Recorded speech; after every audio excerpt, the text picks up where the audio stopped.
Friends, నేను ఇంతకుముందు వీడియోలో చెప్పాను కదా ఐరన్ తవా తీసుకున్నాను. సో దానికి స్టార్టింగ్ ఇంకా క్లీనింగ్ ప్రాసెస్ ఎలా ఉంటుందంటే, ఫస్ట్ ఒక బౌల్లో వాటర్ని వేడి చేసుకోవాలి.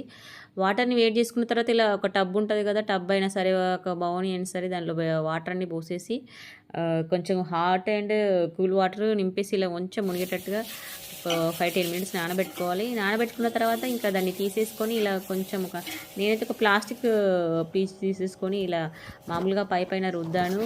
కొంచెం డిష్ వాష్ పెట్టేసుకొని ఎక్కువ స్టీల్ పీస్లు అలాంటి యూజెస్ గట్టిగా రబ్ చేయకుండా కొంచెం పైననే మామూలుగానే క్లీన్ చేసేసాను. క్లీన్ చేసుకున్న తర్వాత ఇంకా వాటర్తో కడిగేసి ఒక నిమ్మకాయ తీసుకున్నాను. ఆల్రెడీ ఇంకా నాకు వాడేసినవి ఉండే, కొంచెం ఆఫ్ ఉండే అవి తీసేసుకొని ఇంకా ఇలా నిమ్మకాయతోని కూడా పైన మంచిగా క్లీన్ చేస్తూ ఉంటే ఇలా వైట్ కలర్లోకి వచ్చింది. పైన ఒక లేయరు పోయి ఐరన్ తవా పైనది.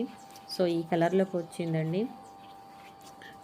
ఏం లేదు, ఈ కలర్లోకి వచ్చిన తర్వాత మళ్ళీ వాటర్తో క్లీన్ చేసేసుకొని ఒక క్లాత్తో తుడిచేసుకోవాలి. అసలు వాటర్ ఎక్కడ లేకుండా, తడి లేకుండా.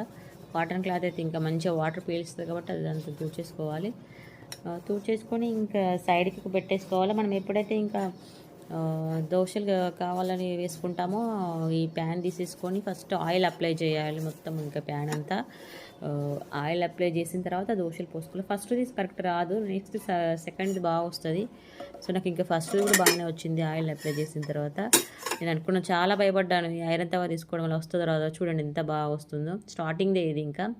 సో ఈ వీడియో కనుక మీకు నచ్చినట్లయితే please like, share and subscribe my channel. Okay, bye friends.